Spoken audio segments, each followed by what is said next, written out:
लाहौर, मैं लाहौर में बड़ा हुआ।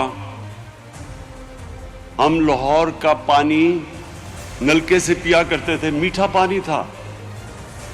लाहौर की हवा, आबो हवा साफ, यानी ये मैं बात कर रहा हूं तकरीबन 30-35 साल पहले भी लाहौर एक बड़ा साफ शहर था। आज लाहौर के अंदर सांस नहीं आप ले सकते। जो लाहौर के आज हालात हैं, जो बूढ़े हैं और बच्चे हैं, उनकी जिंदगियों को खतरा है।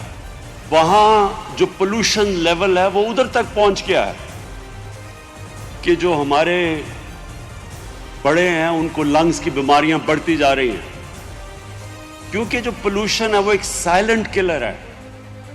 एक तो होता है ना एक्सीडेंट, किसी ने गोली मारी या कत्ल किया तो आपको नजर आता है। जो पोल्यूशन है वो पता नहीं चलता और आहिस्ता आहिस्ता आपको सालों के बाद पता चलता है कि कितने लोग पोल्यूशन का शिकार हो गए। पिछले 10 सालों के अंदर जो मुझे उन्होंने प्रेजेंटेशन दी, 70% लाहौर का दरख्तों का कवर काटा गया, यानी 70% जो ग्रीन कवर था वो कम हुआ 10 सालों के अंदर। ये नया पाकिस्तान जो कॉन्सेप्ट है ना, इसको समझना है। ये नया पाकिस्तान जमीन पे बाद में आएगा, पहले ज़हनों में आएगा। तब्दीली पहले ज़हन में आती है।